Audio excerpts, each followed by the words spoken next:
ভারতের কথাতেই বাংলাদেশের বিষয়ে মন্তব্য করছেন? তার কাছে কি কোনো তথ্য নেই? আদৌ কি এটা বিশ্বাসযোগ্য? এই প্রশ্নগুলোই তুলছে ওয়াকিবহুল মহল। তবে উল্টো দিকে রাজনৈতিক মহলের একাংশ মোহাম্মদ ইউনূসের আরেকটা দিক তুলে ধরছেন। তারা বলছেন, ইউনূস শুধু ভারতের চাপে রয়েছেন তা নয়, তিনি এবার মার্কিন রোষানলে পড়লেন। এর আগেও ডোনাল্ড ট্রাম্প বাংলাদেশ নিয়ে উদ্বেগ প্রকাশ করেছেন, পরে অবশ্য বাংলাদেশের বিষয়টি মোদির ওপর ছেড়ে দিয়েছেন তিনি।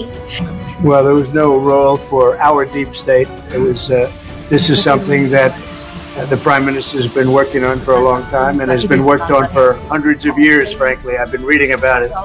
But I will leave Bangladesh to the Prime Minister. পরও সেখানে সেভাবে আওয়ামী লীগ নেতাকর্মী এবং সাধারণ সনাতনী হিন্দু বা সংখ্যালঘুদের ওপর নির্যাতন চালানো হচ্ছে। এই কয়েক মাসে কিছুটা আয়ত্তে এলেও সেটা খুব একটা লক্ষণীয় নয়।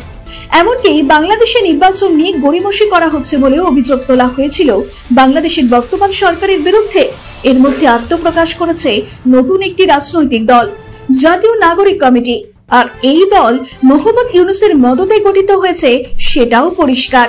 ফলে এই দল এখন সাধারণ মানুষের আস্থাভাজন হয়ে উঠতে যতদিন সময় লাগবে ততদিন নির্বাচন করা হবে না বলে অভিযোগ। এখন দেখার শেষমেশ কি করে মোহাম্মদ ইউনূস।